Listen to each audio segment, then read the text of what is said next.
할렐루야. 옛말에 따르면 하루의 계획은 그날 아침과 새벽에 세운다는 말이 있습니다. 하루의 첫 시작을 말씀으로 시작하는 우리 모든 성원교회 성도 여러분들을 축복합니다. 또한 우리가 하나님의 말씀 안에서 우리의 삶이 더욱 튼튼해지고 반석 위에 세운 삶이 되기를 소망하면서 오늘의 본문을 제가 한번 읽어보겠습니다. 오늘 우리에게 주시는 하나님의 말씀은 마태복음 14장 13절에서 21절까지의 말씀입니다. 신약성경 23면에 있는 마태복음 14장 13절에서 21절까지의 말씀을 제가 읽겠습니다. 예수께서 들으시고 배를 타고 떠나사 따로 빈들에 가시니 무리가 듣고 여러 고을로부터 걸어서 따라간지라.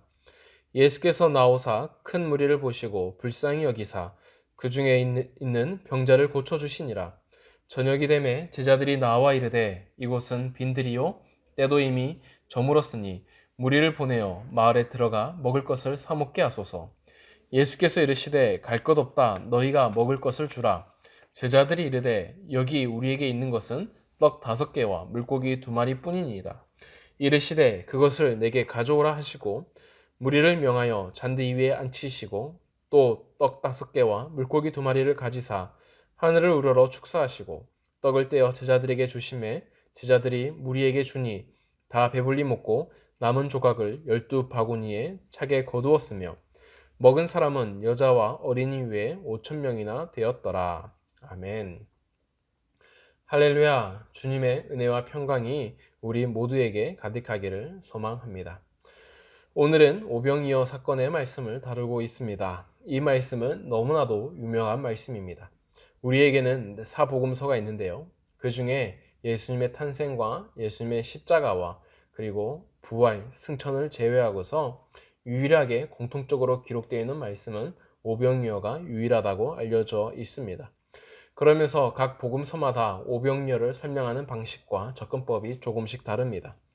오늘 마태복음의 마태는 오병이어 사건을 구약의 여러 사건들과 비교하면서 가장 큰 메시아로서의 예수님의 모습을 부각하고 있습니다. 예를 들자면 13절에 오병이어가 발생한 장소를 빈 들이라고 말해주고 있습니다. 이 빈 들이란 것은 광야의 또 다른 말입니다. 예수님의 오병 사건이 광야에서 일어났다는 것은 당연히 이 말씀을 들었던 유대인들은 광야에 내렸던 만나를 떠올렸을 것입니다. 또한 엘리사가 길갈에서 보리떡 20개로와 채소를 가지고서 100명이나 넘는 사람들을 먹였던 사건을 떠올릴 것입니다. 그러면서 예수님은 모세보다 더 대단한 그리고 엘리사보다 더 대단한 하나님의 가장 훌륭한 선지자였음을 마태는 설명해 주고 있는 것입니다. 오늘의 말씀은 그러한 말씀으로 한번 접근해 보시기 바랍니다.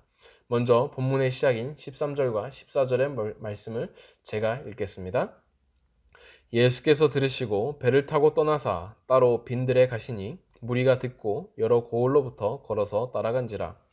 예수께서 나오사 큰 무리를 보시고 불쌍히 여기사 그 중에 있는 병자를 고쳐 주시니라. 아멘. 예수님은 배를 타고 따로 빈들로 가셨습니다.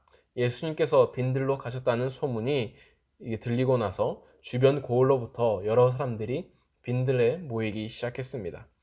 예수님은 그들을 보시고 불쌍히 여기는 마음이 생기셨고 그 가운데에 병자들을 고쳐주셨다라고 마태는 기록하고 있습니다. 예수님을 따라서 빈들까지 왔던 사람들, 이들은 굉장한 열심을 가졌던 사람들이었습니다. 이들은 예수의 말씀을 듣기 위해서 치루었던 대가는 상당한 것들이었고 당연히 예수님은 이들을 보면서 긍휼히 여기는 마음이 생기셨을 것입니다. 예수님은 이들에게 말씀으로 그들의 빈 마음을 채워주셨습니다. 그리고 나서 저녁이 되자 제자들은 예수님께 이들을 돌려보내자는 의견을 말했습니다. 그러자 예수님은 제자들에게 오히려 너희들이 먹을 것을 직접 주어라 라고 대답하셨습니다. 16절에 예수님께서 먹을 것을 주라고 말씀하셨던 것은 제자들을 통해서 어떠한 사역을 하실지에 대한 말씀이었습니다. 예수님께서는 제자들이 가지고 있는 것이 매우 적다 할지라도 이것을 통해서 제자들을 통해서 이 모든 사람들을 배불릴 것이라고 말씀해 주고 있는 것입니다. 그리고 아울러서 예수님은 제자들에게 행동하는 신앙을 요구하고 있습니다. 예수님의 말씀을 온전히 이해하지 못했지만 앞으로 예수님의 말씀이 그리고 또한 예수님께서 시키는 명령대로 행하라 하는 권면이 되었습니다. 그래서 예수님은 제자들을 통해서 이들을 모두 앉히라고 했을 때에 제자들은 그 말씀을 따라서 이들 모두를 앉혔습니다. 그리고 예수님은 보리떡 5개와 물고기를 2마리를 가지고 기도하기 시작하셨습니다. 그리고 떼어서 사람들에게 나누어 주셨고 그때부터 사람들은 배부르게 보리떡과 물고기를 먹을 수 있게 되었습니다. 여러분 이 장면을 한번 생각해 보시면서 머릿속에 상상해 보시기 바랍니다. 남자 장정이 5천 명이 되었는데 아마 여자들과 아이들까지 하면 2만 명이나 되는 사람들이 있었을 것입니다. 예수님께서는 이들이 잔디에 앉도록 만드셨습니다. 무리를 이루어서 잔디에 앉도록 하셨습니다. 그리고 나서 예수님은 떡을 떼어서 이들에게 골고루 부족함 없이 떡과 물고기를 모두 나누어 주셨습니다. 이들은 이 모든 광경을 처음부터 지켜보고 있었습니다. 그들은 신기해하면서 떡과 물고기를 받았고 그리고 무리별로 앉은 사람들이 그 떡과 물고기를 먹기 시작했습니다. 그들은 광야에서 왔을 때에 광야에서 가장 배부른 사건을 경험하게 되었던 것입니다. 지금 마태가 보여주고 있는 모습은 무엇이냐면 예수님의 공동체는 예수님을 중심으로 해서 앉아 있습니다. 그리고 그들에게 각자의 물고기와 떡을 먹으면서 서로 교제를 누리고 하나가 되는 모습을 보여주고 있는 것입니다. 마태는 하나님 나라의 기쁨과 하나님 나라의 만족함이 바로 이 땅의 공동체에서 지금 일어나고 있음을 보여주고 있습니다. 마태는 이 땅에 이루어진 하나님의 나라를 설명해 주고 있다는 것입니다. 그러면서 그곳에 있는 사람들은 세상에서 경험할 수 없는 가장 큰 기쁨을 가졌고 그들은 교제를 하며 돌아갈 수가 있게 되었습니다. 여기서 또 한 가지 더 의미를 두자면요. 예수님은 떡을 떼시면서 하늘을 우러러 기도하셨습니다. 이러한 장면은 유월절 만찬에서의 예수님의 모습을 보여주고 있습니다. 똑같이 저녁에 유월절 만찬이 시작되었고 예수님은 제자들을 모두 앉아 있었을 때에 떡을 떼셨습니다. 그리고 떡을 떼면서 축사하셨습니다. 예수님께서 행하셨던 이 모든 과정들을 지금 오병이어에 똑같이 행하시고 있는 것입니다. 그러면서 마태는 오병이어의 사건과 그리고 예수님의 유월절 만찬을 연결하고 있습니다. 그러면서 이 두 가지의 공통점, 바로 이 땅을 살아가는 우리는 이 땅의 떡으로만 살아가는 존재가 아니고 예수님으로부터 살아가는 존재라는 것을 부각시키고 있는 것입니다. 우리의 살아있는 예수님은 우리의 산떡이시고 우리의 공동체가 예수님을 통해서 살아가야 함을 마태는 설명해주고 있다라는 사실입니다. 사랑하는 성도 여러분, 오늘 제가 했던 이 이야기들을 모두 돌아보자면 구약 성경에서부터 오늘 본문에 이르기까지 성경이 계속해서 강조가 하는 것은 우리는 하나님의 말씀으로 살아가는 존재라는 것입니다. 광야에서 만나를 통해서 이스라엘 백성들은 하나님의 말씀대로 살아가야 된다는 것을 체험했습니다. 또한 예수님께서 시험을 받으실 때에도 똑같은 말씀으로 사탄을 물리쳤습니다. 그리고 오늘 본문과 그리고 앞으로 이어질 유월절까지도 계속해서 우리는 예수님을 통해서 살아가야 할 존재임을 말해주고 있는 것입니다.